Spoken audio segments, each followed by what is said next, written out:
pursued the person who has now been detained in connection with what the FBI, according to Associated Press, has called an attempted assassination of former President Donald Trump while he was on his golf course at Trump International this afternoon around 1:30 p.m.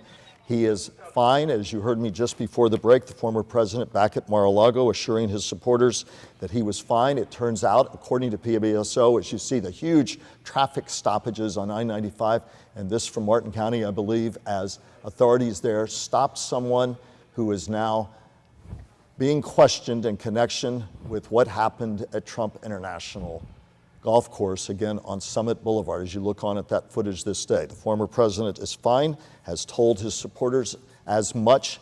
This is what we know so far for those of you joining us. Around 1:30, between 1:30 and 2 o'clock, the president is out on the golf course at Trump International. The Secret Service always is a hole or two ahead of him, creating a bubble of security for the former president. According to the reports, a Secret Service agent spots someone in a tree line at the golf course, and they see a gun barrel. The agent or agents fire upon that area. According to the reports, there were never any shots fired toward the president, who, according to PBSO Sheriff Rick Bradshaw, was probably 3 to as many as 500 yards away.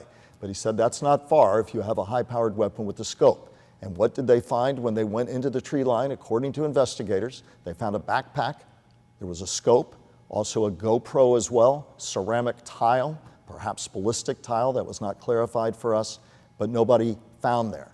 A witness, according to Sheriff Bradshaw, saw somebody coming out of the tree line after those shots by the Secret Service were fired, hopping into a Nissan and fleeing the area. That person takes a picture of the Nissan, including the license plate. You heard me talking to Meg Roberts. License plate technology that is employed by police departments quickly allowed them to literally scan and zero in on this license plate, this person going up I-95, who was later detained in Martin County. That's where the facts of the matter stand at the moment as they detain and will now question this person. We have team coverage beginning with Megan McRoberts, live in Martin County. Megan? Michael, as you mentioned, this investigation starting in Palm Beach County, but it ended here in Martin County. We are just off I-95. We're actually right off Martin Highway. The scene was about 2 miles north of here at mile marker 112. What we understand from Sheriff William Snyder is they got that BOLO alert from down in Palm Beach County and be on the lookout for that specific black vehicle as it was making its way north up 95. The sheriff told us that he immediately notified his deputies to do whatever they needed to do to take this person into custody, whatever force was even needed. He basically gave them the green light because, as we understand, the sheriff said that BOLO specifically mentioned that this was some kind of force that was directed specifically at the former president, Donald Trump, of course, elevating the seriousness of this investigation.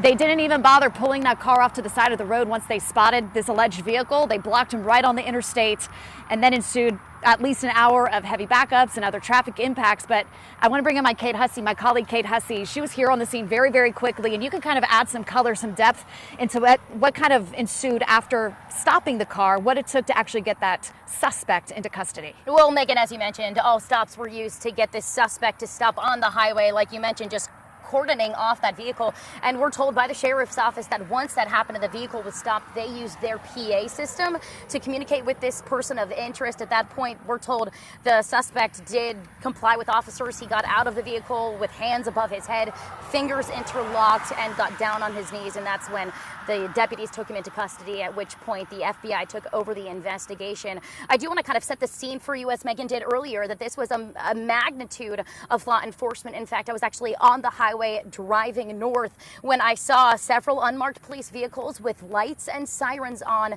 flying past my vehicle toward where this suspect's vehicle was. I could see a helicopter in the distance, which we've since learned was a witness being flown up from Palm Beach County to identify this person of interest. What's really interesting here, when we asked Sheriff Snyder what this person's demeanor was like, he said it was really flat. Take a listen at what he had to say.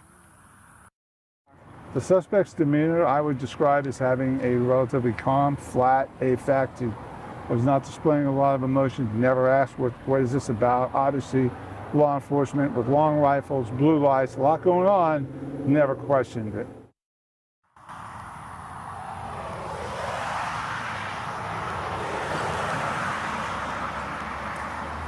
Now, Megan, you know, as you mentioned, again, this was really an effort from all agencies to get what we're told, this person of interest into custody. And we're told by Sheriff Snyder that after they were able to take that person into custody, that they really took that vehicle and sent it down south to Palm Beach County Sheriff's Office. We're told a search warrant has been issued to search for any other material that could be related to this investigation. But as you mentioned, the highway is back open. It seems like the investigation up here in Martin County is a bit over. That's right. So now we do know that the lead on this case will be the FBI, the feds. We do know PBSO is also going to be assisting through this. As again, we understand the suspect has been detained. He was detained up here in Martin County. We'll be waiting to see once any potential charges